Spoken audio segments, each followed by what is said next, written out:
देख रहे हैं लाइव 7। नमस्कार, लाइव 7 विशेष में आपका स्वागत है। मैं हूं ज्ञान रंजन। दोस्तों, विशेष में आज हम चर्चा करेंगे चंपई बनाम हेमंत, किसमें कितना है दम। ये बातें इसलिए सामने आ रही है कि आपको याद होगा कि 1977 में एक फिल्म आई थी, धर्मेंद्र और रणधीर कपूर अभिनीत फिल्म थी चाचा भतीजा। और उसी तरह का प्लेटफॉर्म जो है झारखंड विधानसभा चुनाव से पहले झारखंड की राजनीति में तैयार किया जा रहा है। यानी पटकथा जो लिखी गई है वो चाचा बनाम भतीजा की पटकथा लिखी गई है। चाचा झारखंड मुक्ति मोर्चा में ही थे, चाचा को बहुत सम्मान मिला। चाचा कभी सोचे भी नहीं थे कि उनको झारखंड का मुख्यमंत्री बनाया जाएगा, लेकिन चाचा को जैसे ही मुख्यमंत्री पद से हटाया गया कि चाचा बिदक गए। और बिदक के चाचा जो है सो कमल खिलाने निकल पड़े हैं झारखंड में। बांग्लादेशी घुसपैठ की बातें कर रहे हैं, आदिवासी अस्मिता की बातें कर रहे हैं, और भतीजा भी कहाँ चुप रहने वाले हैं। लेकिन एक समानता है दोनों में, ना तो चाचा के खिलाफ भतीजा कुछ बोल रहे हैं और ना ही भतीजा के खिलाफ चाचा कुछ बोल रहे हैं। चाचा सत्ता परिवर्तन की लहर की बात कर रहे हैं, लेकिन ये नहीं कह रहे हैं सत्ता में जो बैठे हुए उनके भतीजा हैं उनके द्वारा क्या किया जा रहा है, कौन सा काम किया गया, कौन सा काम नहीं किया गया। बस एक ही आलाप रहे हैं, बांग्लादेशी घुसपैठ, आदिवासी अस्मिता। झारखंड मुक्ति मोर्चा की मांद से निकालकर भाजपा ने चंपई सोरेन को कोल्हान में छोड़ दिया है। कोल्हान में वो लगातार दहाड़ रहे हैं, कभी चाईबासा, कभी सरायकेला, कभी पोटका। 15 सितंबर को प्रधानमंत्री नरेंद्र मोदी का कार्यक्रम होना है जमशेदपुर में, और इससे पहले चंपई सोरेन को खुली छूट भाजपा के द्वारा दी गई है कोल्हान में जो है सो झारखंड मुक्ति मोर्चा के खिलाफ माहौल तैयार करने की। लेकिन चाचा जी हैं कि भतीजा के खिलाफ कुछ बोलते नहीं।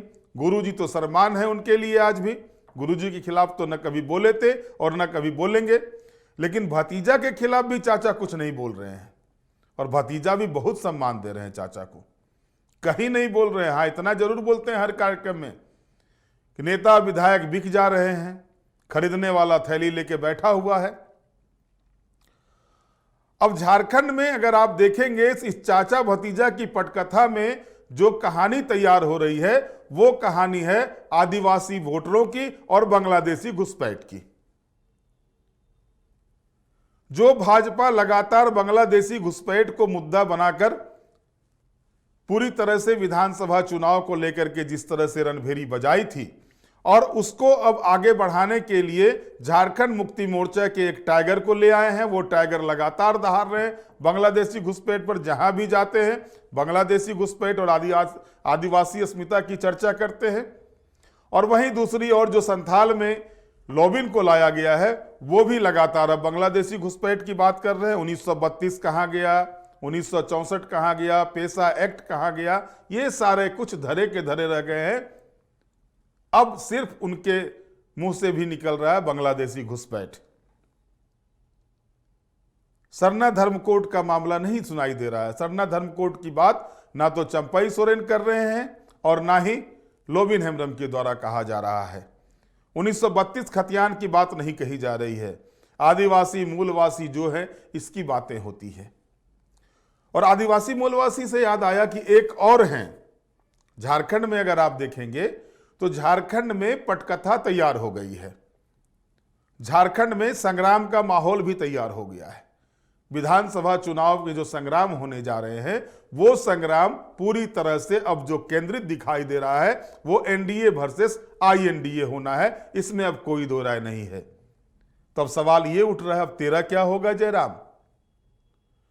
जो जयराम महतो लगातार उनके पार्टी के वरिष्ठ नेता, जो वरीय उपाध्यक्ष हैं या अन्य नेता जो है, चाहे वो संजय मेहता हो या अन्य नेता हो, के द्वारा अगर पत्र भी लिखा जाता है तो जयराम बाबू को खटक जाता है।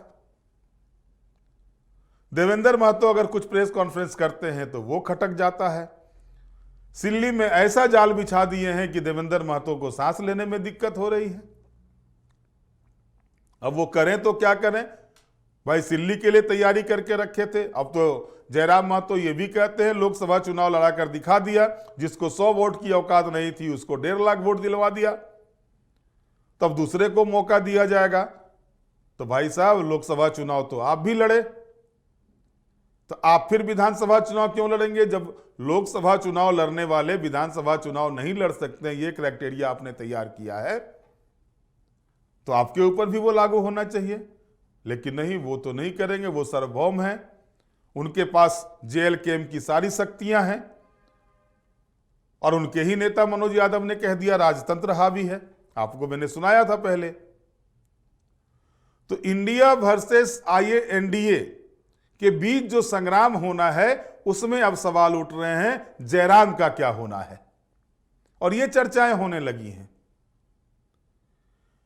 क्योंकि जो राजनीतिक दल पहले से पूरी तरह से अपने संगठन को पूरे प्रदेश में बना के रखा हुआ स्थापित संगठन है, उस संगठन के बीच एक नया संगठन आकर के अगर वो इस मुगालते में जी रहा हो कि स्थापित संगठनों को जो राजनीतिक दल वर्षों से चले आ रहे हैं उसके खिलाफ वो अचानक से आकर के, क्योंकि उनको ये लगा कि लोकसभा चुनाव में 2 विधानसभा सीटें उन्होंने जीत ली थी, 8.5 लाख वोट आ गया था।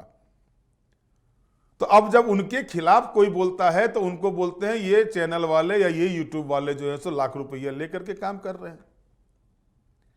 यानी जिस बात को कहने में कांग्रेस पार्टी को 75 साल लगे मीडिया के बारे में, आपातकाल को छोड़ दिया जाए, उसमें तो पूर्ण पाबंदी लगाई गई थी, वो बातें 2 साल में ही जयराम बाबू कहना शुरू कर दिए हैं। लेकिन हम थोड़ा भटक गए भाई, हम तो चाचा भतीजा पर फंसे हुए थे, चाचा भतीजा को लेके बात कर रहे थे। अब पहले सुन लीजिए कि चाचा जो है सो सरायकेला में क्या कुछ कह रहे हैं, परिवर्तन करने की बात कर रहे हैं, पूरी लहर चल रही है सत्ता परिवर्तन की। पहले आप सुन लीजिए चाचा की बात को। जनता पार्टी के जिला कार्यालय में घुसने का सब ये मिलेगा तो निकलने का ये नहीं मिलेगा। जिला की पदाधिकारीगण और सभी भारतीय जनता पार्टी के सक्रिय नेतागण, वरिष्ठ नेतागण, और आज हमारा साथ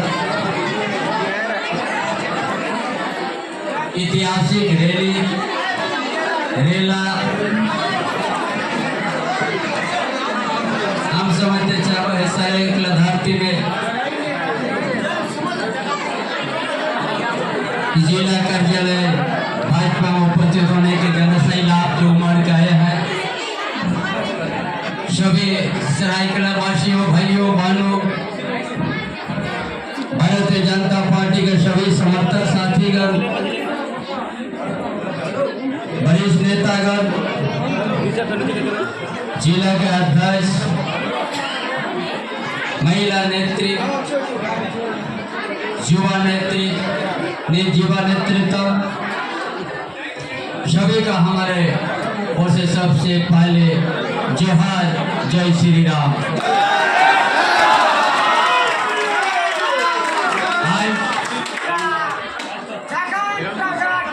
जिस हिसाब से जन समर्थन, जन सैलाब जो रोड में उमड़ के आ गया है,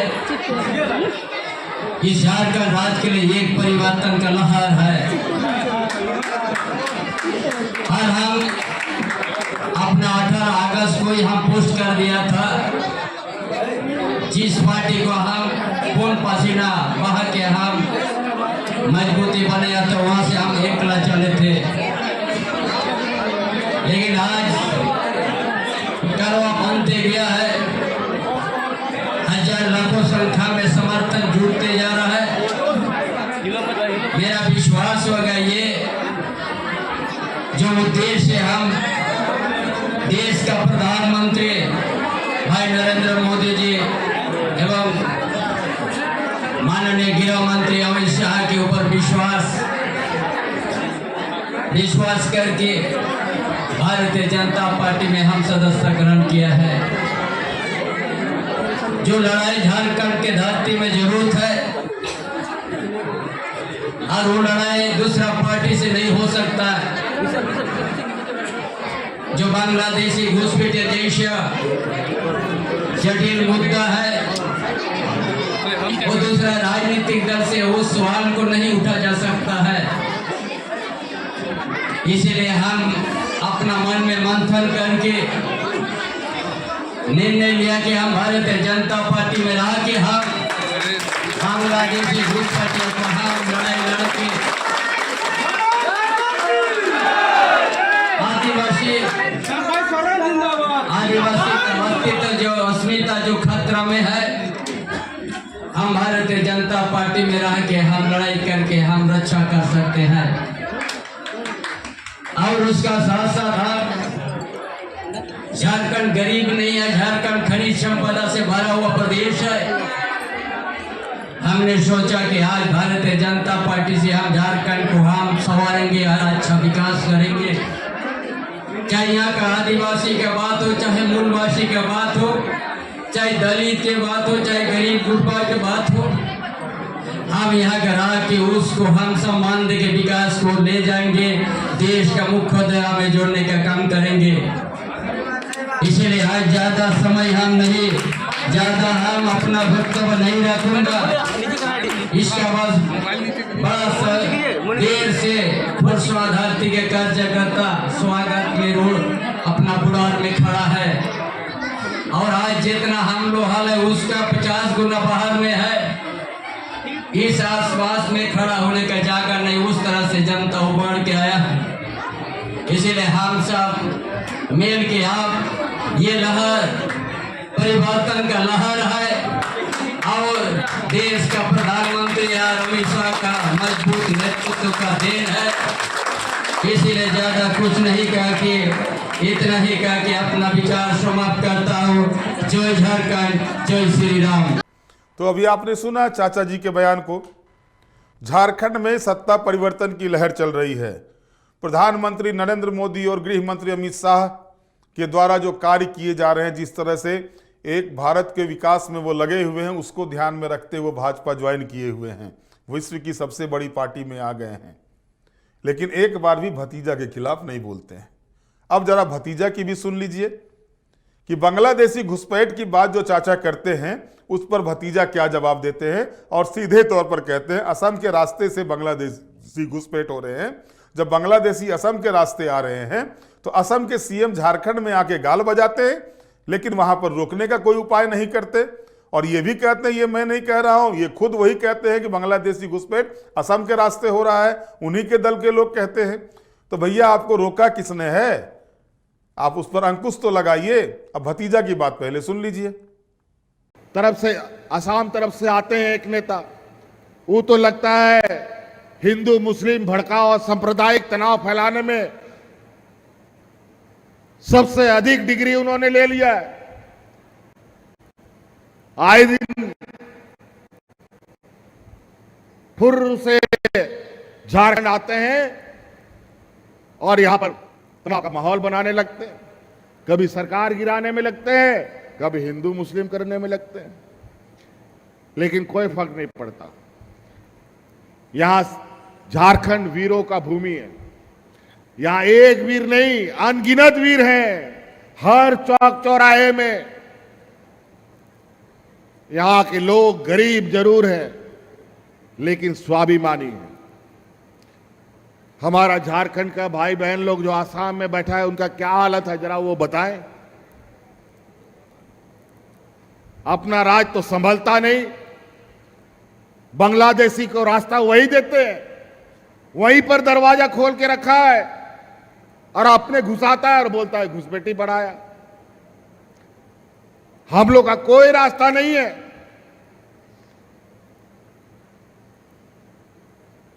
उन्हीं के रास्ते से लोग आते हैं और खुद बोलते हैं, हम थोड़ी बोलते हैं। ये खुद बोलते हैं आसाम के रास्ते से लोग आते हैं, अलग अलग राज्यों में जाते हैं। अरे भाई, जब आप ही के यहां रास्ता है तो रास्ता काहे नहीं बंद कर देते हो?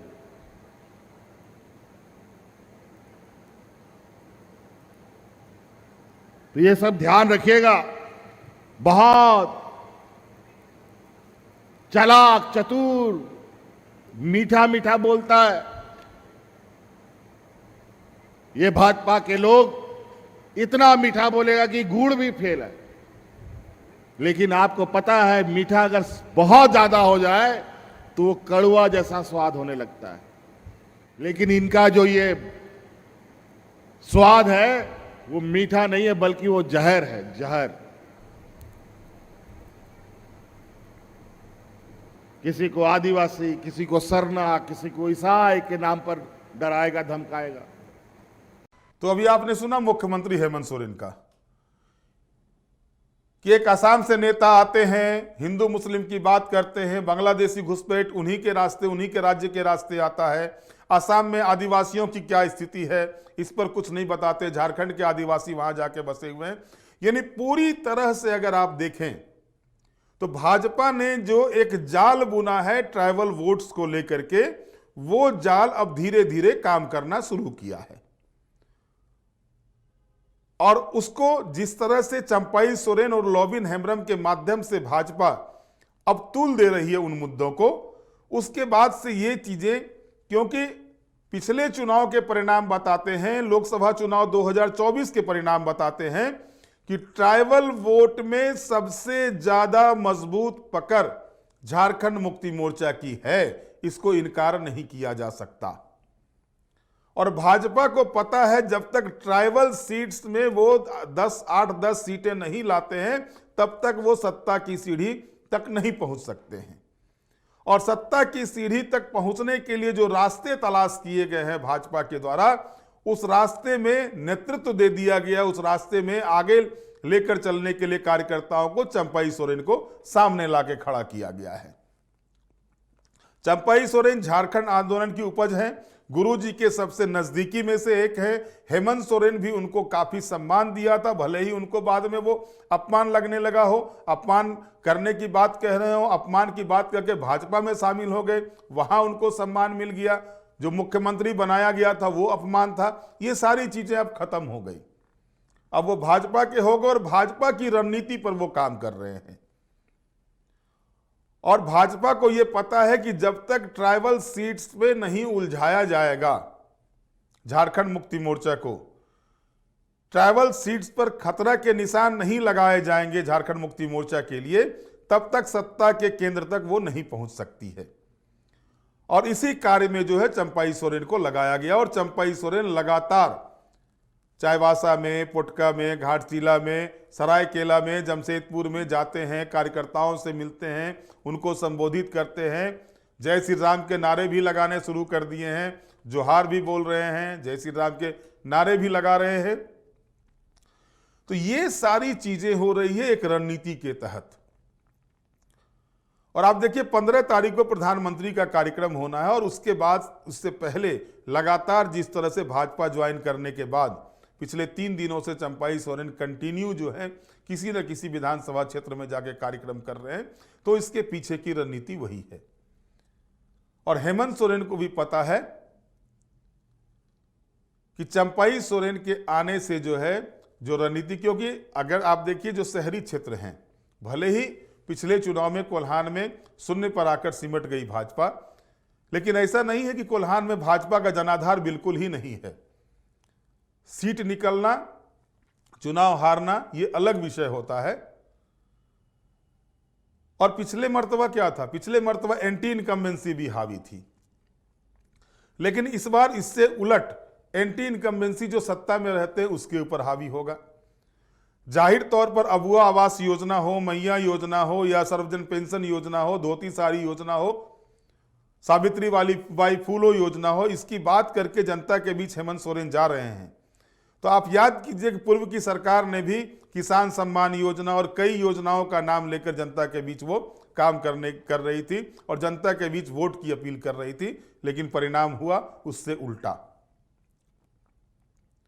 और पिछला दृश्य अगर आप याद करेंगे 2019 के चुनाव के पहले, तो चुनाव के पहले इसी तरह से पारा शिक्षक, मुखिया संघ, जो भी आंगनवाड़ी सेविका, आंगनवाड़ी सहायिका, जो भी इस तरह के जो काम करने वाले लोग थे, मनरेगा कर्मी, सभी का इसी तरह से स्थिति था।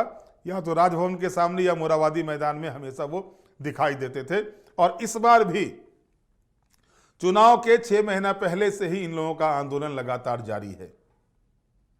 और बड़ी बात यह होती है कि ये जो कर्मचारी हैं वो सीधे तौर पर ग्रामीण क्षेत्रों से आते हैं और ग्रामीण मतदाताओं के बीच इनके द्वारा एक सेटअप तैयार किया जाता है और उसके हिसाब से जो है सो बहुत कुछ उलटफेर होने की संभावना दिखाई देती है। और यह दृश्य पिछले चुनाव में दिखा और अब फिर से वो दृश्य सामने आ रहे हैं। तो दृश्य लगभग एक ही जैसे हैं।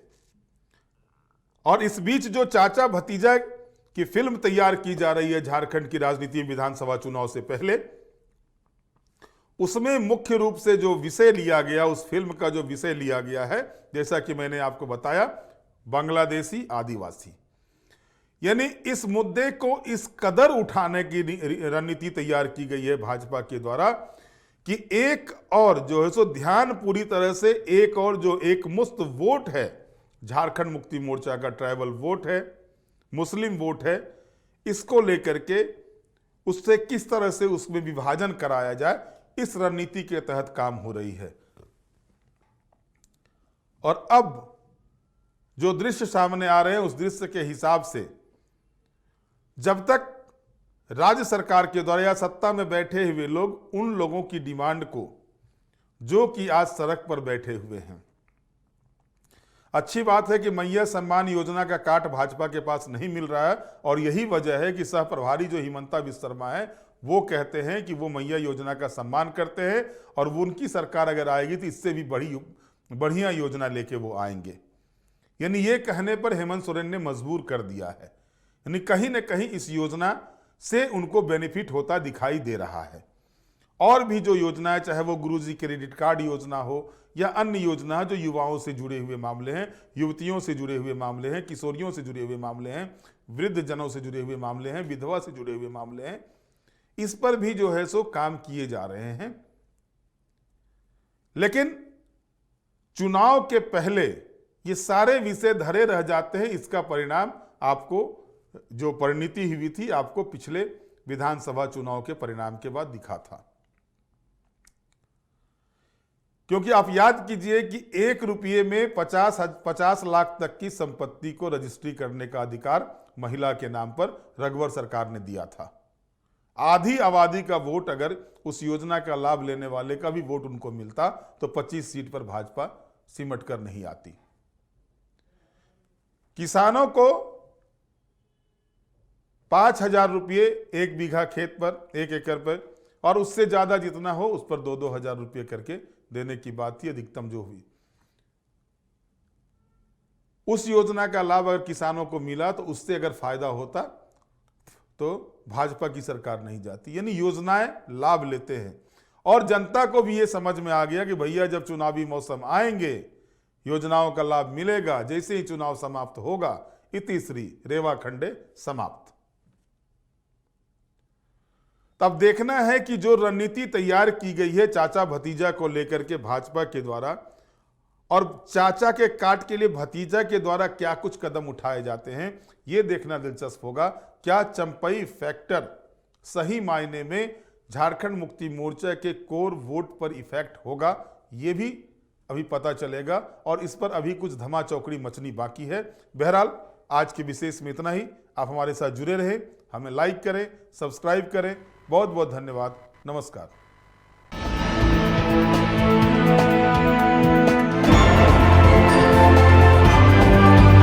आप देख रहे हैं लाइव 7।